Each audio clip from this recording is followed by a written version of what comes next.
सर्वांना क्रांतिकारी जय भीम नमस्कार बांधवांनो।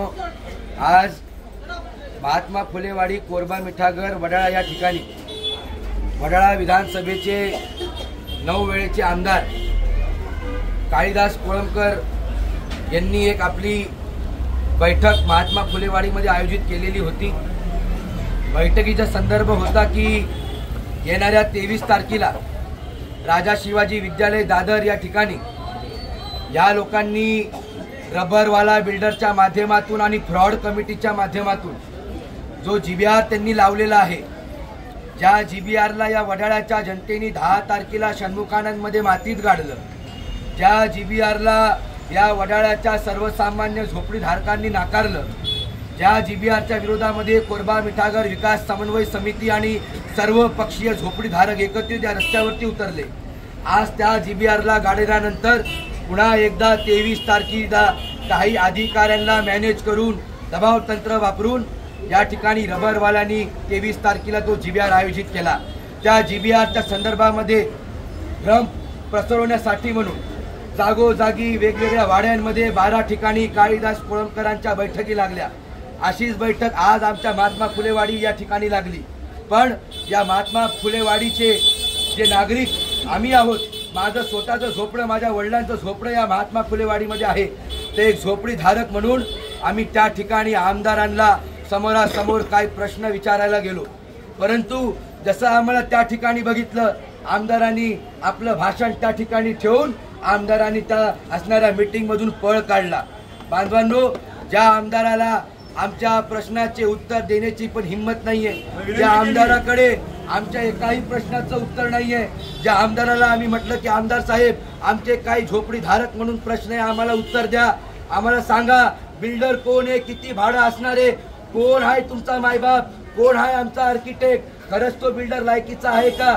ज्या प्रकारे मनोज भाईंनी A to Z इत्तमभूत माहिती आरएनए बिल्डरची या झोपडीधारकांना कोरबा मिठागरच्या प्रत्येक झोपडीमध्ये राहणाऱ्या गोरगरीब माणसाला दिली होती, तशी माहिती आम्ही मागण्याचा प्रयत्न केला। परंतु त्या ठिकाणी काळीदास कोळंबकर आणि त्यांचे सहकारी त्या ठिकाणून पळून गेले। बांधवांनो, मी या कोरबा मिठागरच्या सर्व जनतेला कळकळीची विनंती करतो, तुमचा मुलगा म्हणून, तुमचा मित्र म्हणून, या कोरबा मिठागर मध्ये काम करणारा सर्वसामान्य आंबेडकरी चळवळीचा कार्यकर्ता म्हणून आणि एक झोपडीधारक म्हणून विनंती करतो की येणाऱ्या 23 तारखेला तुम्हाला त्यांच्या जीबीआरला लाथाडायचं आहे, तुम्हाला त्यांच्या जीबीआरचा जाहीर निषेध करायचा आहे।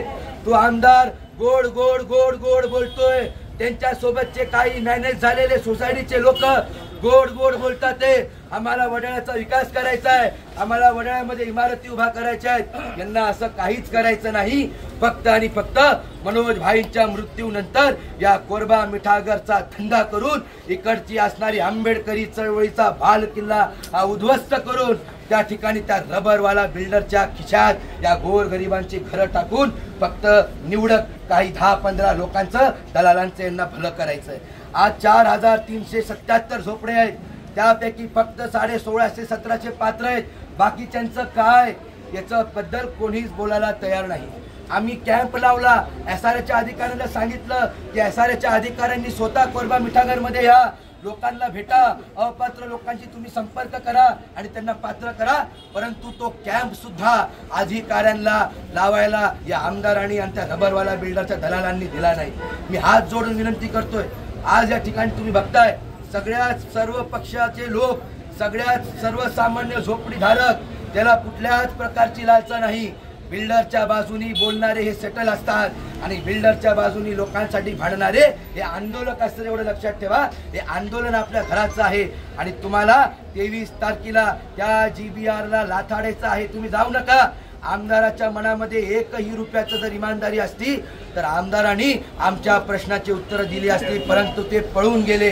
याचा अर्थ आमच्या 1ही प्रश्नाचं उत्तर कार्यसम्राट आमदार काळीदास कोळंबकर यांच्याकडे नाही आहे। आणि मी या ठिकाणी तुम्हाला सांगतोय, आम्हाला जीवे मारण्याच्या धमक्या येतात, ते आमच्या कार्यकर्त्यांवरती, सगळ्या पक्षाच्या लोकांवरती या ठिकाणी फक्त आणि फक्त खोटे गुन्हे दाखल करून त्या ठिकाणी एलिगेशन करण्यात येतात।